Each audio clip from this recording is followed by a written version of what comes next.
views expressed on this program are those of the hosts, guests, and callers, and are not necessarily those of this station, its management, or other advertisers. You're listening to Transformation Talk Radio.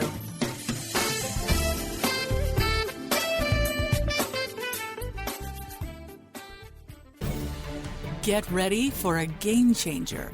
Sarah Westall is bringing you Business Game Changers Radio. Mondays at noon Pacific, 3 Eastern, Sarah will bring you leading experts, visionaries, and newsmakers who provide the best commentary on big issues and cutting-edge innovations. Sarah's 20 years as a business executive will help you think like an entrepreneur with expertise, energy, and attitude. Now here's your host, Sarah Westall.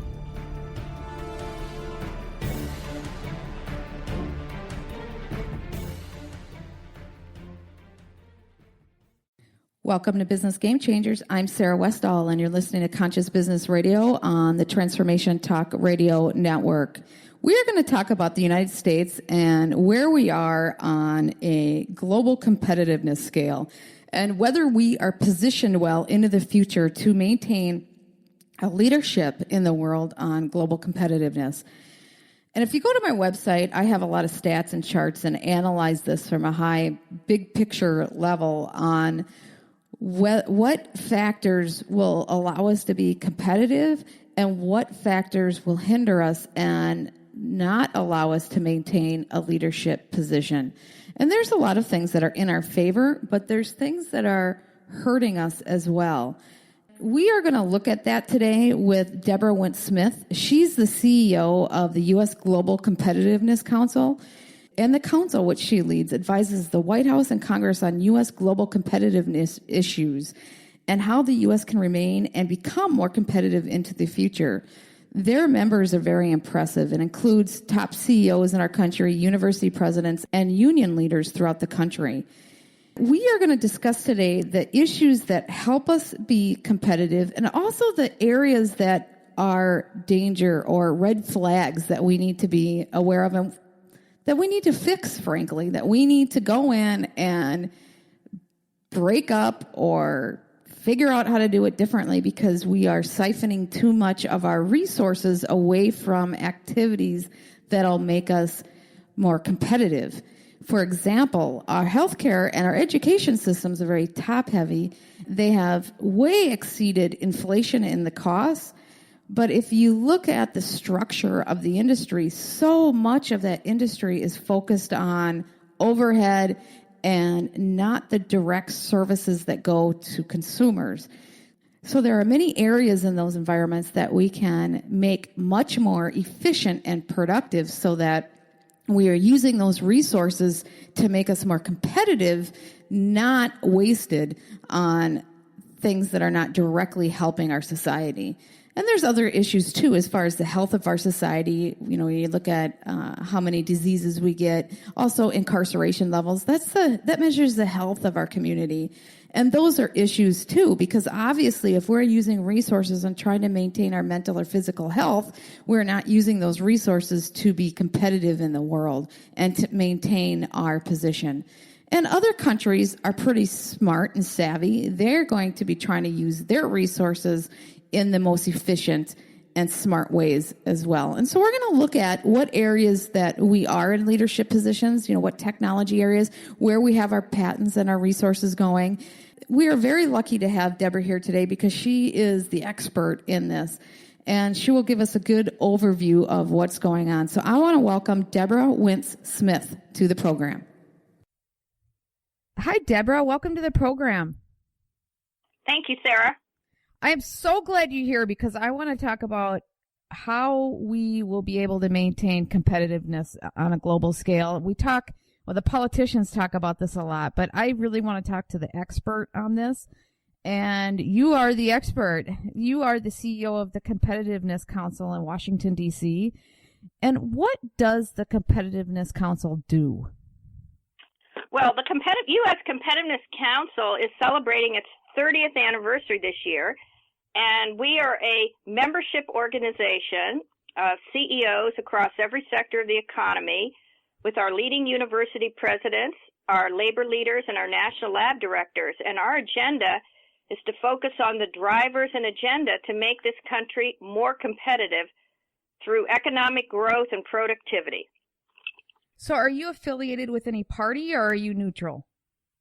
Well, the council is very proud that since our inception, we have been nonpartisan. We are not affiliated with any political party. In fact, we're very vigilant that any of our initiatives always involve members of both political parties, so that our agenda really is the agenda of the country. And this is really one of our tremendous assets, and the reason why the U.S. Council continues to have a great impact on the policy agenda for the United States going into the future. Yeah, because once you become partisan, the other side won't listen to you, right? I mean, you have to really stay neutral. Well, actually, you know, it's interesting when we look back over our history and the recommendations we've put forth to the nation. You know, we certainly espouse some policy recommendations that might be seen as more traditionally in the Republican sphere, but also some that are more traditionally in the Democratic sphere. So really what is powerful is, where is the balance? When you bring together a policy agenda, you really need to meld together the key issues that are going to drive the future of the country, and that really is not a partisan issue at all. Well, when you look at it objectively, it just will naturally fall out in the middle someplace, right? I mean, and on different sides, and sometimes it might fall out one side or the other, but if you're looking at it objectively, smart people will understand that. Absolutely. So what are some recent examples of work that you have accomplished that the average person would recognize? Well, you know, one of the things we are very, very proud about, and it's widely recognized throughout the country and around the world, is that the Council on Competitiveness really made the case that our future productivity and growth depends on our innovation capacity. You know, our country's not going to compete on standardized products or commodities. We have to be continually innovating and creating the higher value products and services that command a premium in global markets. So we really espoused through our groundbreaking report, Innovate America, how innovation had really fundamentally changed in the 21st century, and then what were the things the country needed to do in the talent, technology, and investment in infrastructure to propel our country forward. And our recommendations from our groundbreaking National Innovation Initiative led to the bipartisan American Competes legislation, which, Sarah, is the only piece of legislation, unfortunately, but good in one sense, in recent history, that was supported both by former Presidents George W. Bush and President Barack Obama, which again shows the power of the bipartisan consensus when we could move forward. So that is certainly a major piece of work that the Council led, and also it really unleashed around the world other nations developing their own national innovation agendas and initiatives. And we are very proud that the Council on Competitiveness really launched that movement here in the United States and then around the world. That's your phone, I take it. Well, how do you, I mean, what are they doing to get people to be more innovative? Because it's such an esoteric concept. So how do we, I know our freedom and I know our individual nature gives us a ingrained advantage, I think. You know, when you look at other countries that are actually better academically than we are, they're more of a collective, and they've been trained to not be independently thinking, and so they have a hard time innovating. But how does how are you doing that? How do you say, okay, well, let's be better innovators?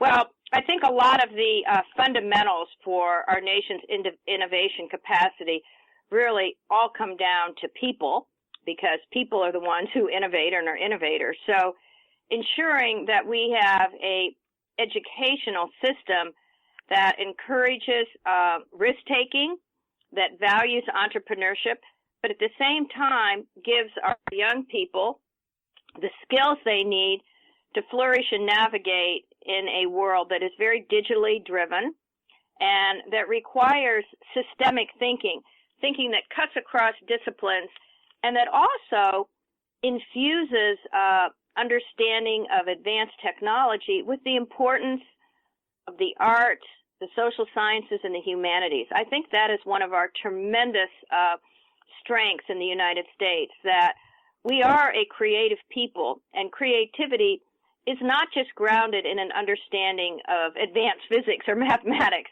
It's how this all blends together. So that's one of the first, because creativity is the building block for connecting the dots.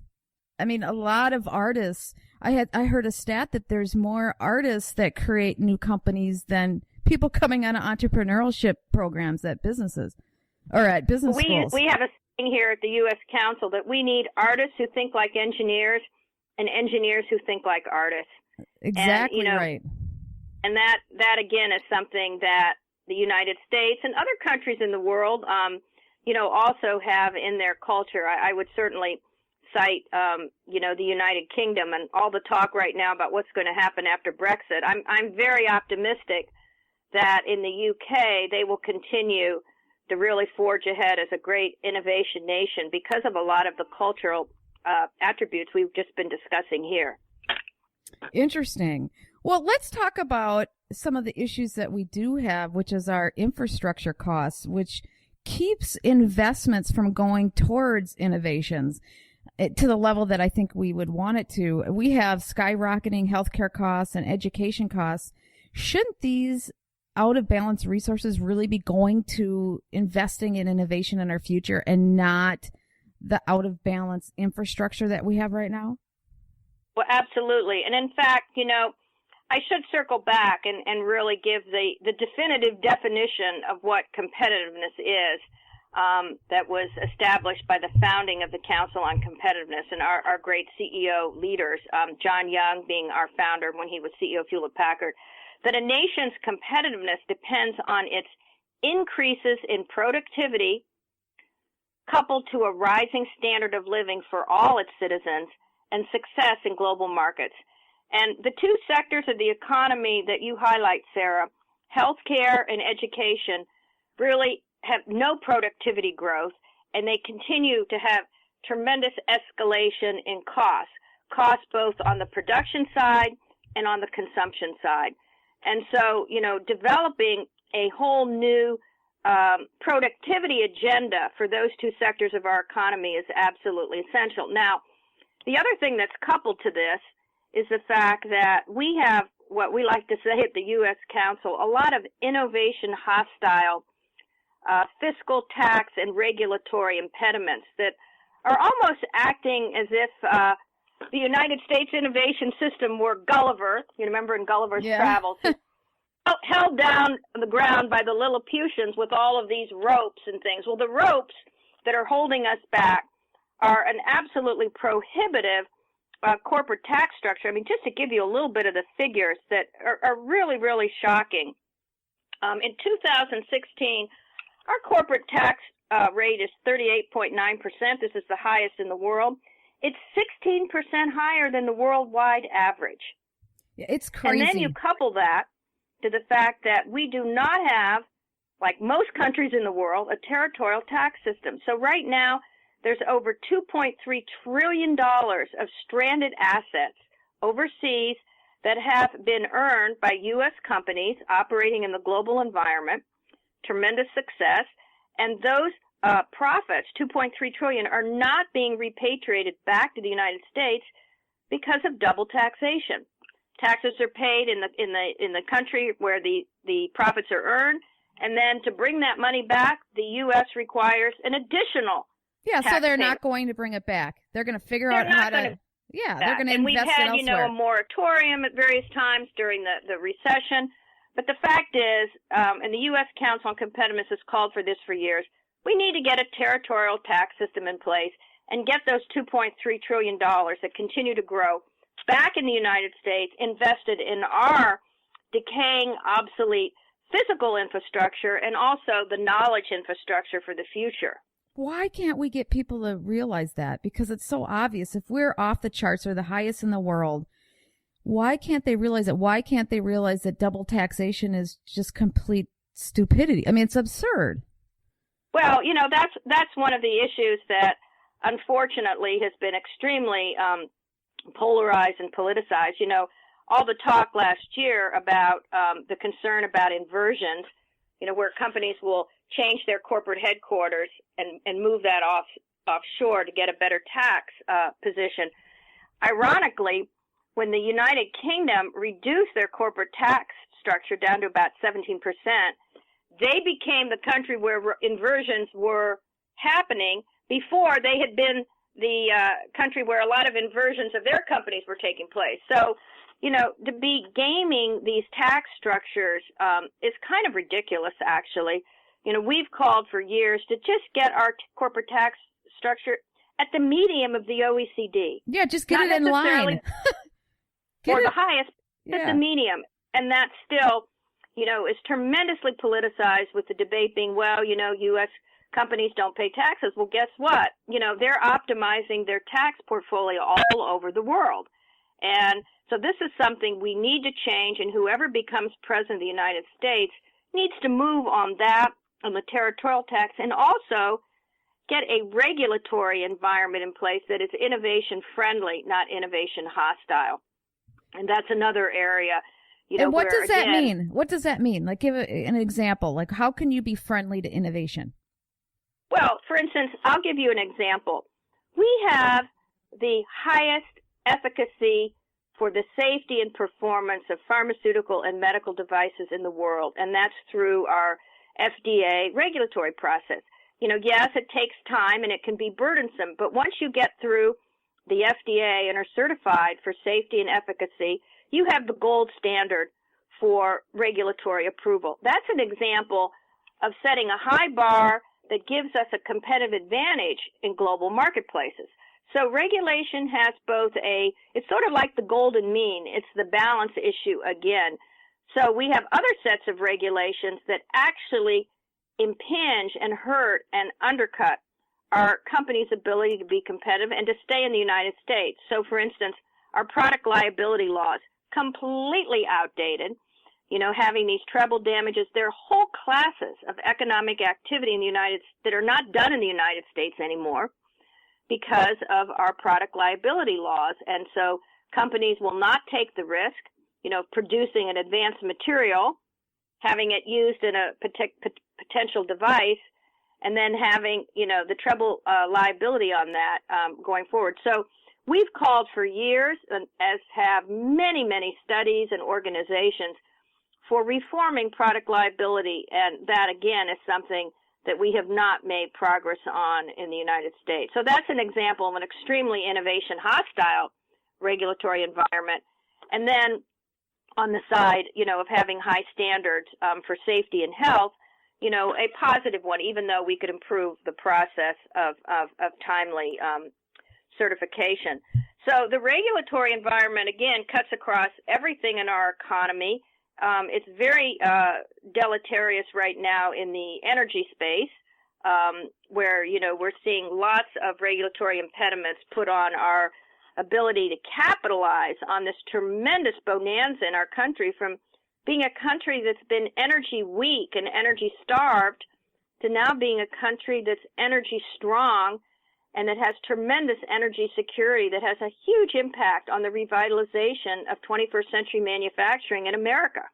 Yeah, because if the regulations are too high, they just go to another country to do it.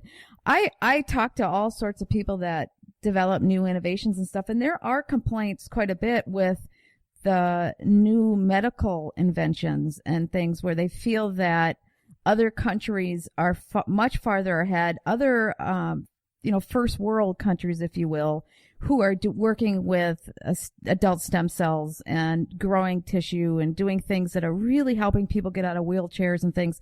And we can't do it in this country, but other countries, such as, I mean, pretty much every first world country is doing it except us. How do we overcome some of those issues? Because the cost to get something through the FDA is so expensive for, you have to use, you have to have $1.5 billion to get something through. Well, that's a whole issue too around the whole drug discovery and innovation pipeline, and both the cost and the time involved.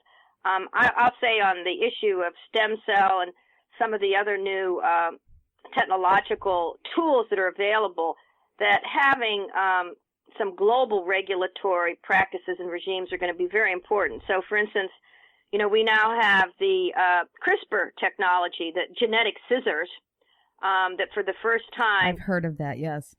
Explain it. Well, it's basically, when you think of scissors, it enables scientists to go in and cut out and insert DNA into any living creature, from a plant, bacterium, all the way to humans. And so it's going to have a tremendous impact on many things, from genetic diseases to restoring eyesight, mobility. I mean, the positive things are absolutely profound. But we are now altering, for the first time in human history, human life as we know it. The genome. And yeah, absolutely. And so not having a accepted set of ethics and regulatory standards. We shouldn't be able to alter the genome for things like sex and things like what some color of hair and beauty type things. It should be more for diseases and making sure we're a stronger species. Well, there's already, always in technological innovation, from the beginning of human history, and I'm an archaeologist, so I like to, bring that into my work today. But there's always, as one of my Japanese colleagues says, the light and shadows of science and technology. And in this case of gene editing, there's tremendous light, but there's also shadows. Already there's word that, there's work underway with human augmentation and things like that, so again, it was great that the U.S. Academy of Sciences last January and the Chinese Academy of Sciences had a meeting to begin to try to develop some best practices. But I use that as an example of, one, the tremendous frontiers of technology that are going to offer huge benefits in our quality of life and in our standard of living, but also how we have to operate in a system of balance and what I'd like to say is ethical leadership.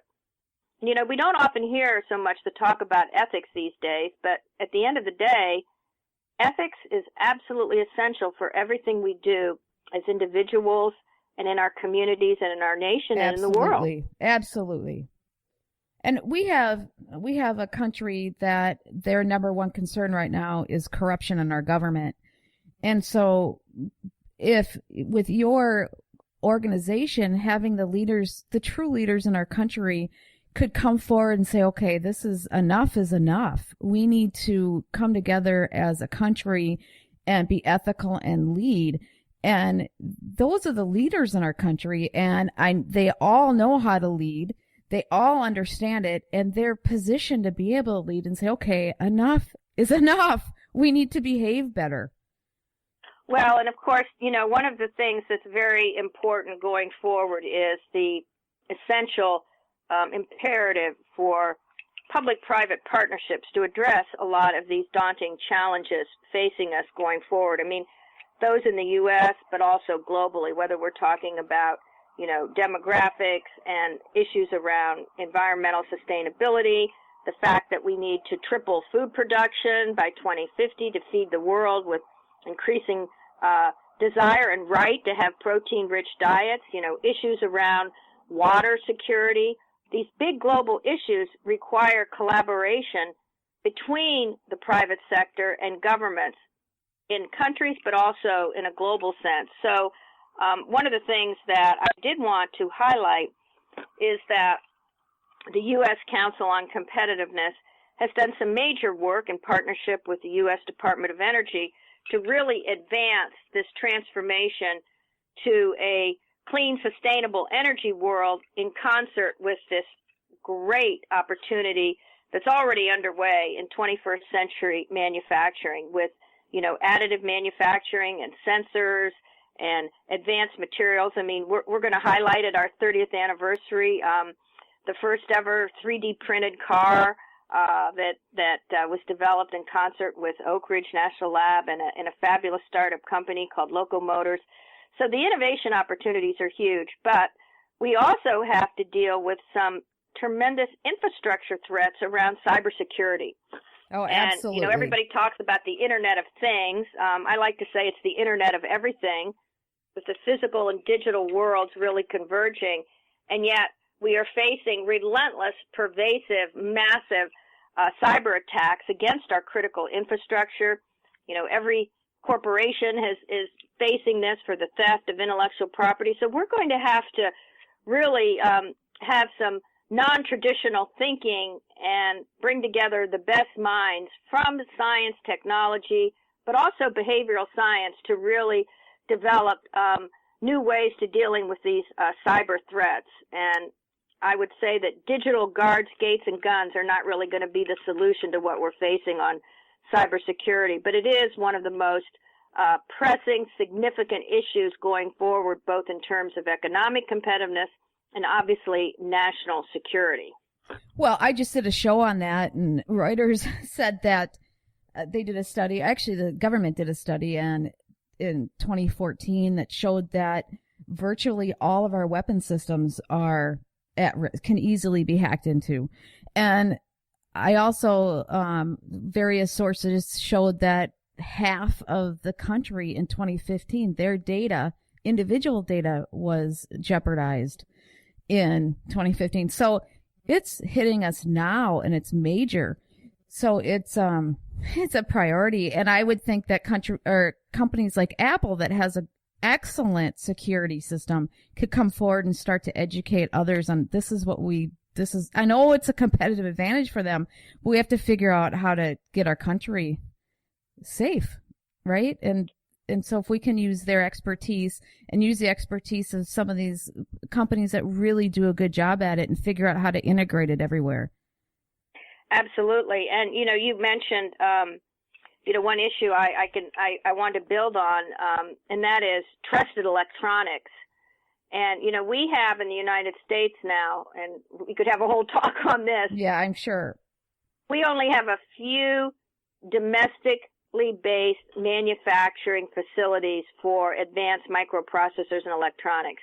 Intel has some of these facilities, as does Samsung, has a few in the United States.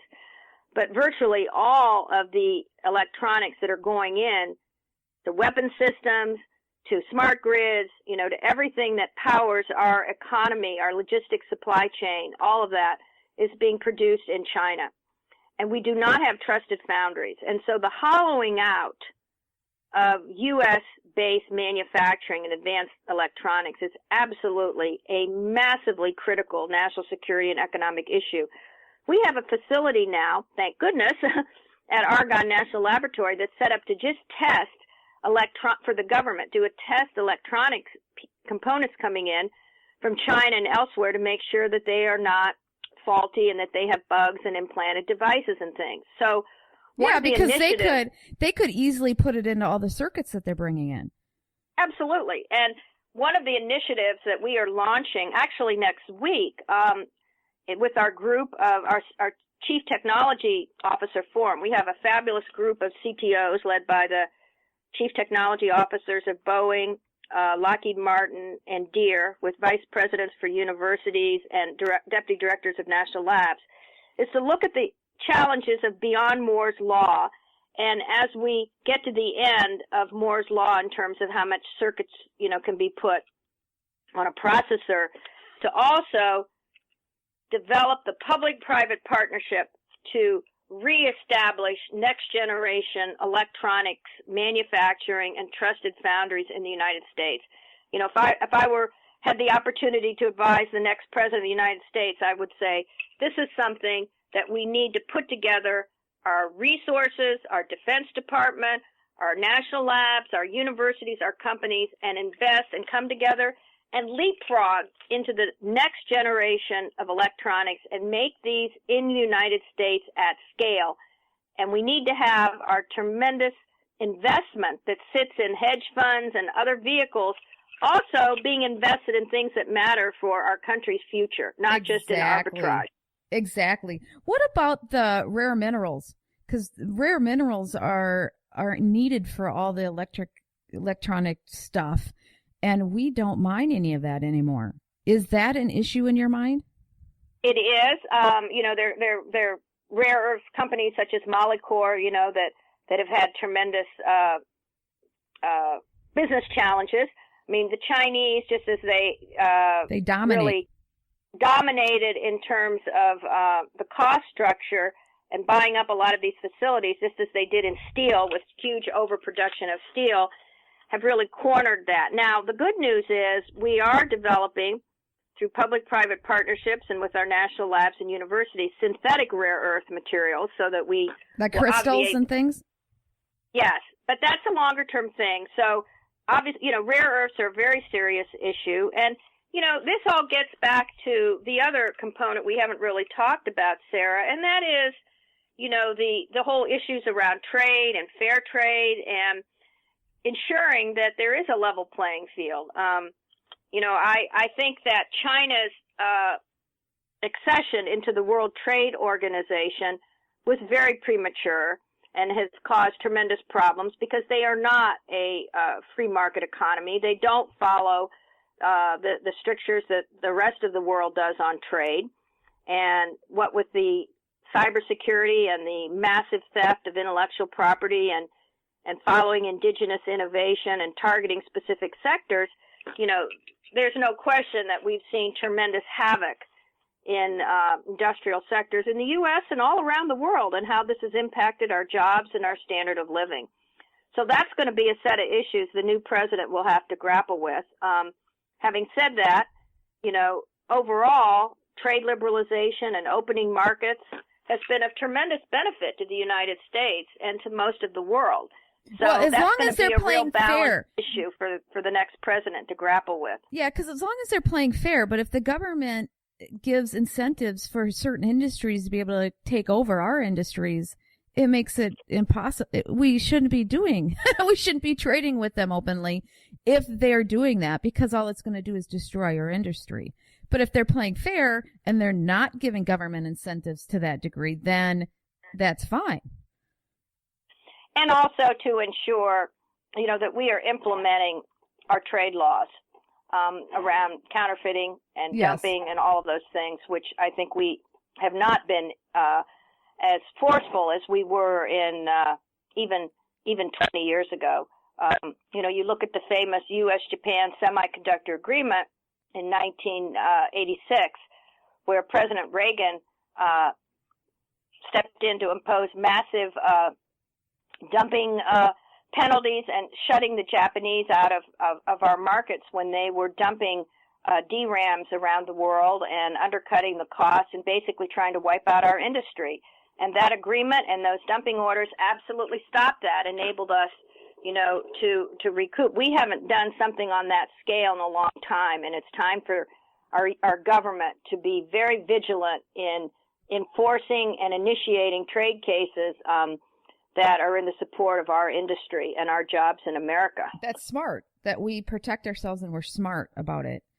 So this is a serious kind of thing that you're really seeing in the political world right now with the presidential election. There's a huge upsurge of people who are, and you see this a lot with the alternative media and all over the internet, of people who are worried about corporations and what they do and where we're going as a country. So how do we communicate with everybody and so that they understand what is actually going on, so they're not so scared about it? Because nobody trusts corporations and the government. And I think it's a lot because they don't understand what they're doing. And there's really a disconnect between the people and the leaders of this country as to for what they're trying to do and what they're trying to get accomplished. Do you know what I'm saying? Yes, and I think you've really articulated something very, very serious for the country going forward. But I'm an optimist, and so I think that, one, we need to do a better job of our corporate leaders actually getting out and meeting with the communities in which they have their businesses and really sharing with just the average American citizen what it means to actually run and operate both a startup and then a medium size and a global business is a huge, huge responsibility. And the average American, I think, does not understand the connection between private sector innovation and wealth creation. Governments don't create wealth. No, they don't. We have to have a vibrant, dynamic private sector in order to get our economic growth back up to where it needs to be. I mean, we will be releasing at the Council on Competitiveness 30th anniversary a very major report that we have done in partnership with Gallup Corporation on productivity. And, you know, our work really is saying that in order for us to maintain our standard of living, we have to get back up to 3.75% growth. We're not even at 1% right now. That should really be the issue in the presidential campaigns, is how do we get growth? It takes investment, and it takes incentives for investment. And companies have to have the incentives to invest here in America, because everybody around the world, Sarah, is competing for everything all the time. And all the countries, you know, that we're talking about in the global trading system, if we don't provide optimal incentives in America for these jobs and investments here, believe me, they will.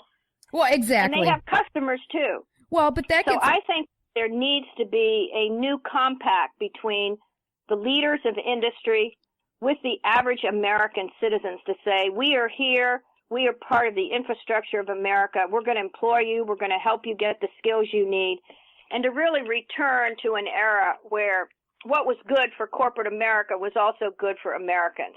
And I will tell you that the leaders of the Council on Competitiveness, tremendous companies, you know, the CEO and chairman of Deere & Company, it's one of our great, iconic companies, employing Americans, manufacturing in America, but still competitive all over the world. Those leaders care about our country. They care about, you know, Americans. And thank goodness we still have that generation of leadership working for our future. Well, because it really did feel like a different country when I came out of college. It really was we were grounded different, and it's changed over the last couple of decades. And we can be that again from a cultural standpoint. In fact, we need to be that. What you just said is so important. But we have to get everything back in line. We can't have the healthcare system where I have a chart, and I'll put it up there on the radio page, where it shows the administrative costs compared to the physicians. Physicians are pretty flat, and the administrative costs have just skyrocketed. And same with education. We have other things that are out of balance too, like our health, like our actual diseases and things, because so much of our resources is going to solve sickness if people get sick. Having incarceration levels that are above the average. You know, those things take a lot of resources. Our debt payments. We can't have things out of whack with other countries and then still be able to compete. We have to be able to use our resources, our money resources, towards innovation and our future, not towards just maintaining a bloated infrastructure. Absolutely. And, you know, we haven't talked really about our national security imperatives, which are very much, you know, linked to our economic success and competitiveness as well. But, you know, I'm very honored that I have two sons who serve as officers in the U.S. military, one in the Navy and one in the Marine Corps. And so I, through that, you know, have learned quite a bit about where we are in terms of our technological readiness and capability, and, you know, the support for our people who are serving our country. And, you know, that's another area where we need to ensure that we have the investment in the most advanced technology to both ensure our ability to protect our security and increasingly in the world at a time where we know there's just unbelievable national security threats. We've talked about cyber, but also the physical ones and ideological ones.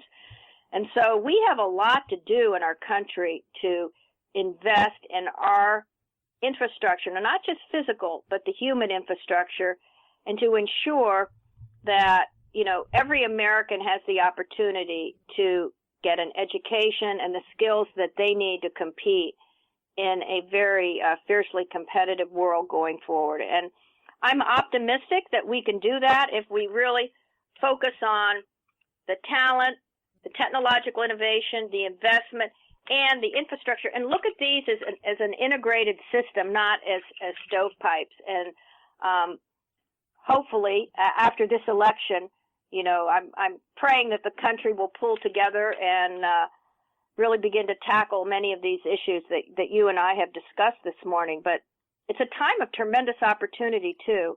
And Americans are creative, we're resilient, we're good people. We care about each other, and we care about, our fellow citizens around the world. So competitiveness, I like to say, is a race that probably had a beginning when we first became human beings, but it's a race that never has an end. And it's one that we have to continually be running at full speed ahead. Well, it's such an exciting time, right? I mean, the problems that we have, a lot of that is a clash of the new versus the old infrastructure. The fact that there's so much innovation, so much that's happened, and trying to get that folded into what we have it's a lot of work. We have to go to work. I mean, we just have to buckle down and work hard. We do. And, you mentioned the tremendous opportunities in the future. I mean, when you think of what's going on in these, I like to call them the four colliding and converging revolutions, the digital revolution, the biotech, the nanotechnology, and now the cognitive revolution, and how they're coming together.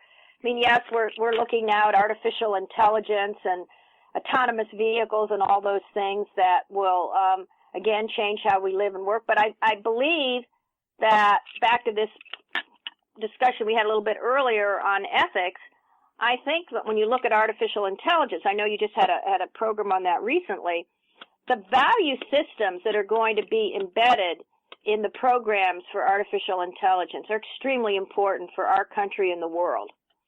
You look at the classic example of an autonomous vehicle, and, the decision has to be made, is that vehicle going to crash and potentially kill the passenger or run down a child on the street? And the program will be put in there of how to deal with that. Those are big philosophical, ethical issues that we're going to have to grapple with.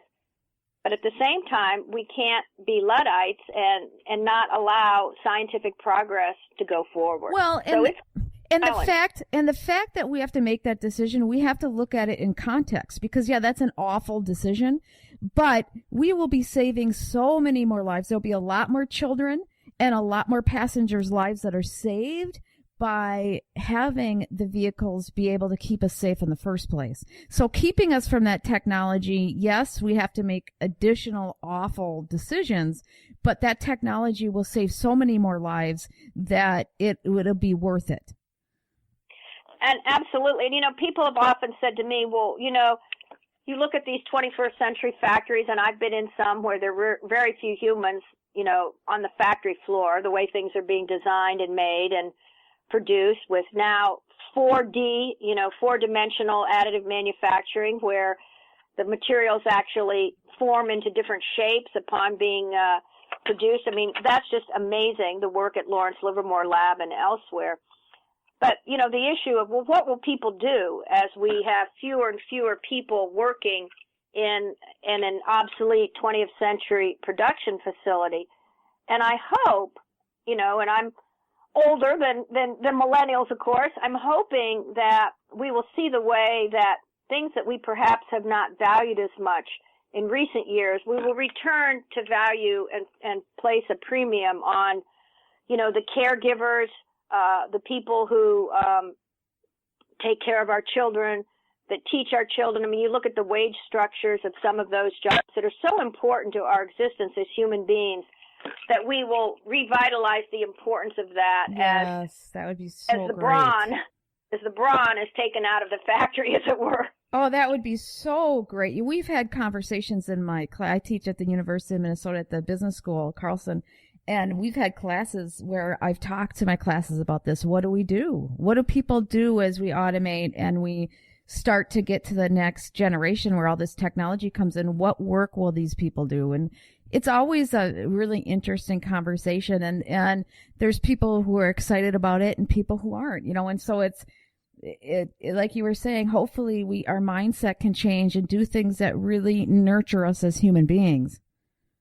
And looking at our past, where the United States, and is the largest food producer and exporter in the world. I always say that the United States and Brazil could feed the entire world. I mean, Brazil has a tremendous agricultural capability and productivity.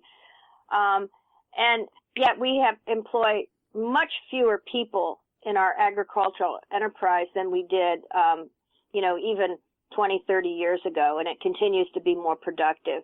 And so I do think past is prologue. I do think there are lessons in recent history as well as ancient history, and that we're really seeing our future as an age of illumination, really, and that our innovation and our standard of living and how we treat each other as human beings will all be enhanced by these scientific and technological revolutions that are well underway in America and around the world.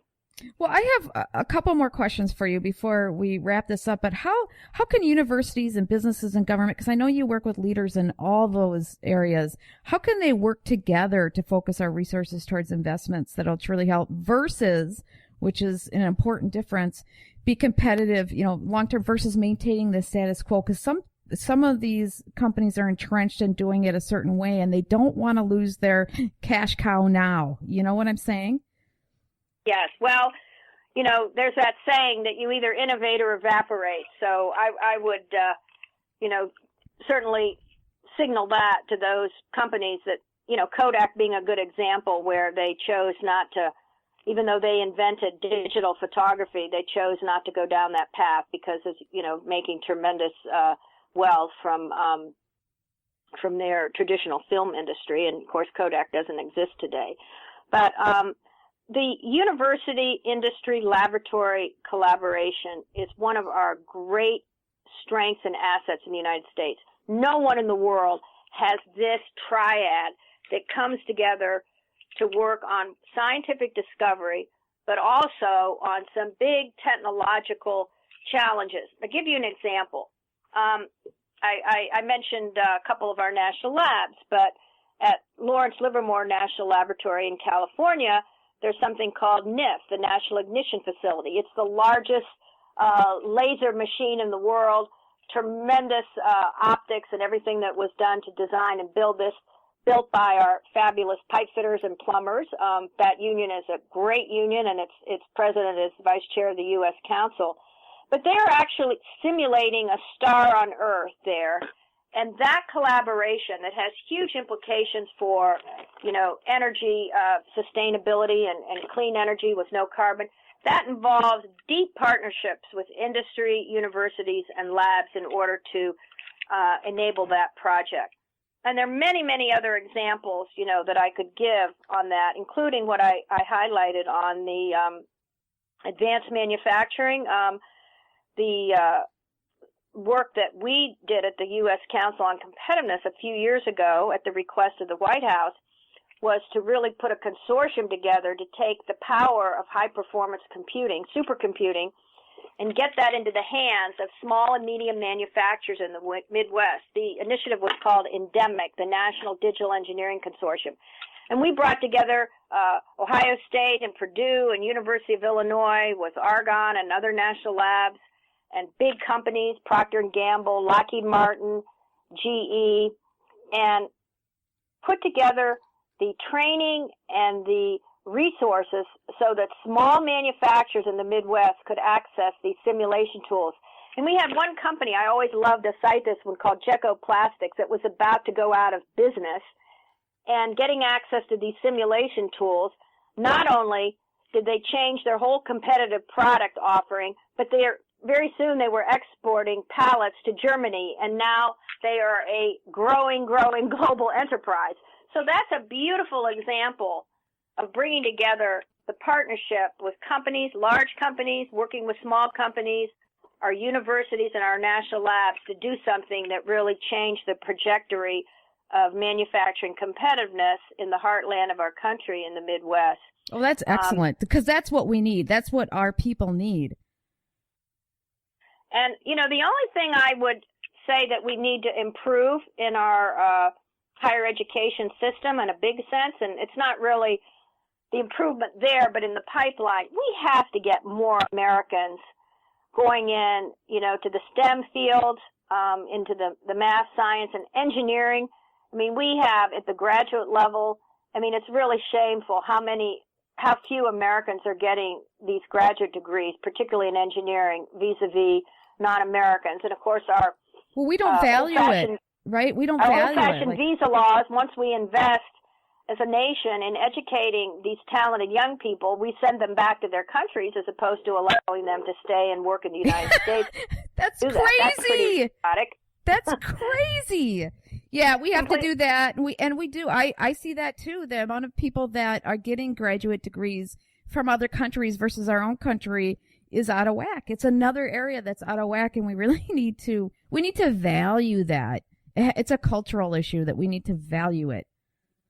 But also, if our young people do not go in to these STEM fields, as undergraduates, then they can't be in the pipeline for graduate school. And we have a tremendous partnership with the National Science Foundation.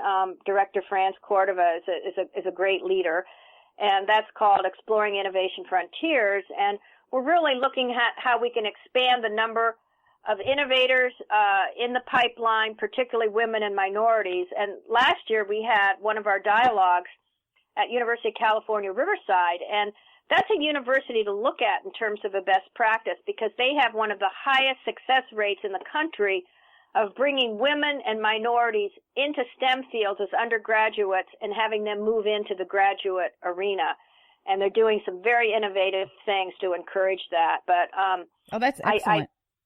And I think, of course, this being at the university environment, this whole issue around student debt is very, very serious. And I think the U.S. government needs to bite the bullet and provide the interest rates for student loans that our companies are getting from our banks. Yes. Where they're borrowing it at 0% or even less. I think that's something that we have to really face because saddling our young people with this debt is doing very bad things, not only to their future, but to their risk-taking and entrepreneurship and getting them into the talent that we need for innovation. We need to be smarter. We really need to solve that. And the burdens that are put on families to make sure that their children can be educated is so high. It's very high. It's hard.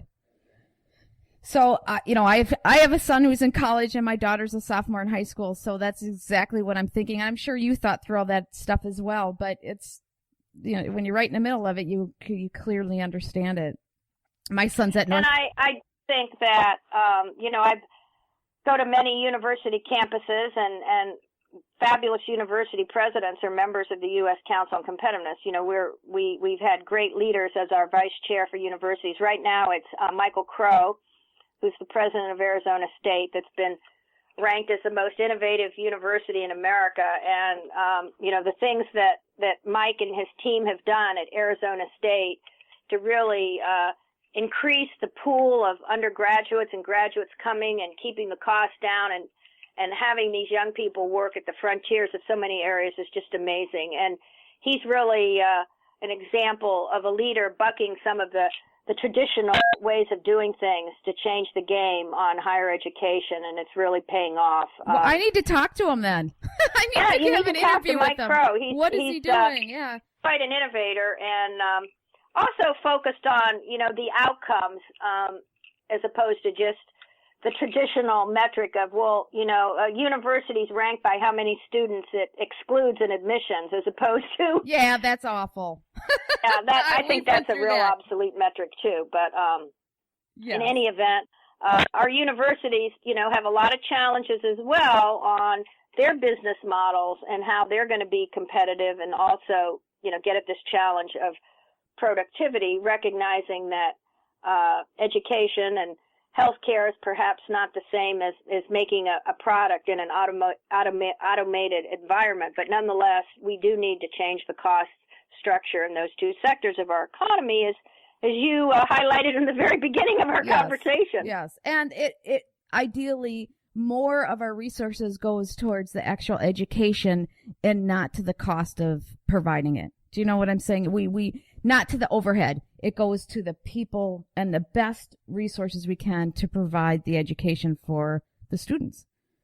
But absolutely. But I'm very proud mama of a boy who's in engineering at Northwestern University in Chicago. So like you have two sons in the military, and my son went to a military academy as high school, but he chose to go right into, he didn't want to do that. He wanted to go into engineering at Northwestern. So I'm very proud of him there.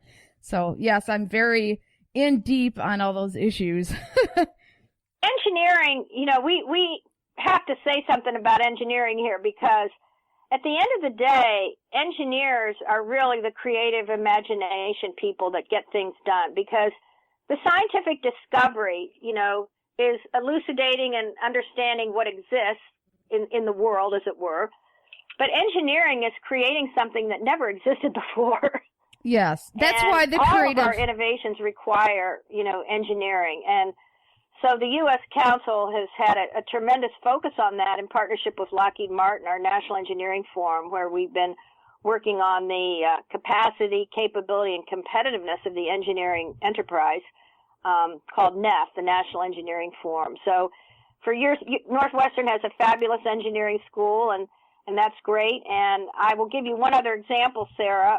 My sons both went to the U.S. Naval Academy, and they have something that I think is extremely at the tier of what we need to do for educating our young people, and that is every midshipman or woman, at the Naval Academy, they are required, to have 4 years of hardcore STEM, and they end up with engineering degrees. But they also have established what's called LRIC, Language, Regional Expertise, and Culture. And they have, by design, fused the heavy-duty STEM curriculum with the arts, the humanities, the social sciences, and languages. You have to. You have to. And in order to be ethical leaders, you have to understand history. You have to know the world. You have to know cultures. My oldest son, who's now at Johns Hopkins, is a Fleet Scholar in National Security Studies. He speaks Arabic. So I think we have to do a better job in our curriculum in universities to make sure that our young people are getting access and must have. I think everyone has to have an introductory engineering course as a matter of a requirement. Well, it's so important. That's the basis of the future of our economy, right? It just is. That's why I tell my daughter, she just knows she's going to have to go into some field like that, because it's the basis of the world going forward, honey. You're going to have to figure it out. She's really good in math and science, so that's good. But I agree with you. We're engineers at the Council on Competitiveness. We're engineering competitiveness policy for the country. And exactly. You're an engineer in communications. So, and what you do at the business school. So, well, I have an engineering degree as my background, so I get how important it is, even though I'm not doing it as a living anymore. And I'm a Bronze Age Aegean archaeologist that studied the Minoan and Mycenaean world. So how I got to where I am is another story. Probably because you're brilliant. That's very obvious. I like to say that, my work in archaeology has actually been very helpful for what I've done in my career, because in archaeology, you're trying to understand and recreate your understanding of a world that didn't exist through the archaeological record, which is not complete, as well if it's supplemented by written texts and things. So, well, and that's so fascinating right now with the way that Google Earth and the satellite systems can see beyond underneath the Earth. What a fascinating field that is right now, and all the stuff they're finding out. But you're really, as an archaeologist, to connect the dots and be a systems integrator, and to understand what exists with very little, physical remains. And I think that's important in understanding competitiveness, because there is no silver bullet. It's how these things come together and operate in a dynamic system. And so I have found my archaeology background very relevant to my work, actually, in my career, even though I'm not an engineer like you are. I wish I were, actually. I wish I had both. Well, I just think archaeology is absolutely it's one of my little habits is to listen and read and watch all the latest YouTube videos and all the things they're finding around the world. Archaeology is absolutely amazing. And with this, the new, like I was saying, the new abilities they have to see underneath the earth, they're finding so much more. Oh, there's so much more with our little world than we realize. You know, another thing about the area that I have worked in and love so much is you go back to the period of the Minoans and Mycenaeans that really were the game changers in the Aegean world. I like to think of them as being prototypes of the 21st century conceptual economy because, one, they very much valued artistry. They were at the technological forefront with their use of bronze. They had the first complex logistic supply chains. I mean, we know the Mycenaeans went all the way to Cornwall to source their tin. They created wealth from intangible assets, you know, selling their beautiful pottery that ended up in the tombs of pharaohs and merchants in the Levant. And the other thing about both of those cultures is that women were very powerful. They were powerful as priestesses, and they were powerful in the political hierarchy. And, of course, that's revealed through Homer. So I don't think going forward, and you look through human history, I don't think great cultures and great civilizations then, in the present and the future, really thrive and grow without women being at the center I agree. of innovation and creativity. And that's another great advantage for the United States, that, you know, our women are really very much at the heart of everything we're doing across all sectors of our economy, and I'm very proud of that. But doesn't that reflect how a society treats people in general? If your women are very involved and that shows that you treat everybody and you listen to everybody and you respect everybody's contribution. And by doing that very thing, you're going to thrive more as a culture, right? I mean, that's just like 101 of human development, how to use people, not use, but, you know, how to use people to their fullest extent and really have a thriving culture. I agree, but I'm older than you, Sarah, and I can tell you, you know, when I look back on my career, and I started at the National Science Foundation, you know, there weren't that many women in the middle and upper management positions in our federal agencies. I mean, that really changed. The U.S. government does not get the credit it deserves, really, of being way ahead of industry, actually, in bringing women up into the, you know, career ranks and then on into the, you know, top political jobs. So I've seen a lot of change in my life, and I think now, you know, it's very accepted and that women are involved in, you know, every dimension of activity. But it wasn't when I started. Unfortunately, I know. I know. But we still are leading this, and, you know, when I travel around the world, and we're going to have at the end of November the seventh meeting of the Global Federation of Competitiveness Councils that is bringing together the leaders of competitiveness organizations from some 40 countries around the world. We're going to be co-hosting our annual meeting with Imperial College. The president, Dr. Alice Gast, used to be the president of Lehigh University and the provost at MIT, and she's now leading this great science and engineering university in the heart of London.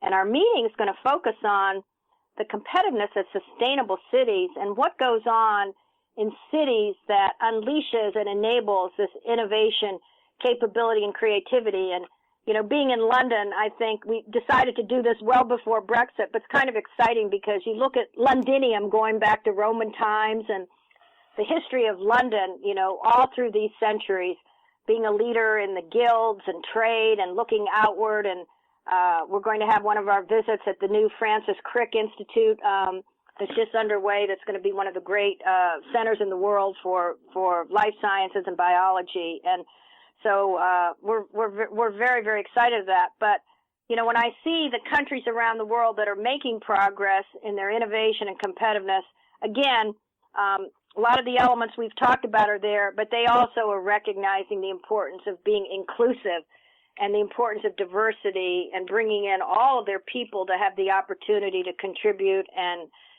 add value. Well, they've done a study that when you have more diversity on a board, there's double-digit profit. You are the ones that have diversity have double-digit profit over the ones that don't. Does that make sense? That's absolutely true. And just how the diversity of thought, as you're describing, enables not just creativity, but also better decision-making and judgment. Exactly, because you have a much broader foundation. It's not on a stilt. It's a much broader foundation. And as one of my students said, I learn a lot from students, an idea is much more, is more sustainable. People grabbing onto an idea is much more sustainable than people grabbing onto, like a family or a group of people that are owning something. So how did he say this? Like, so if you want a company to keep going, instead of a family or not necessarily a family, but the same sort of people, the good old boys network, everybody has a good old boys network. We all do. We have our people that we like.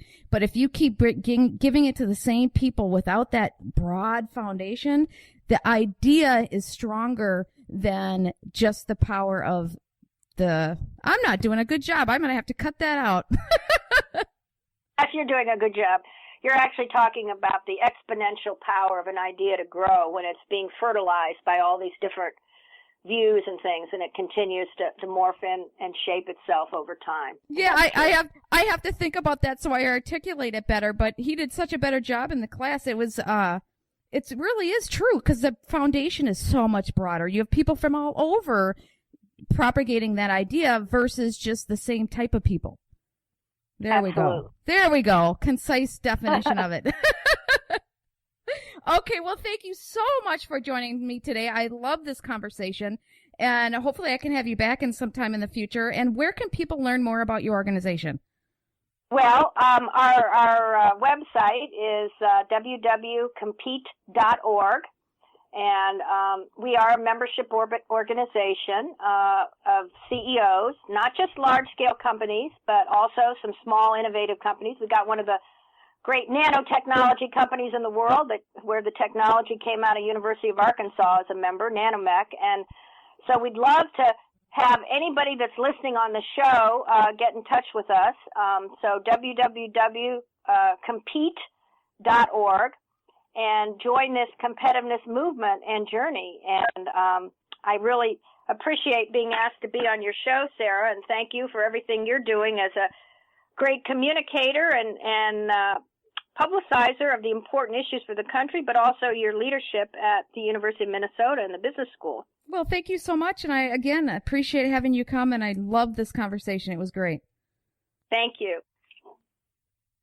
Go to my website at sarahwestall.com and you can hear the full interview there, or any of the places, probably your favorite podcast channel. We are on over 100 different digital channels. And I just want to remind you, we do play at 3 p.m. Eastern Time on WBLQ 1230 a.m. and also on Transformation Talk Radio as well, streaming live. And there are other stations as well that stream us live.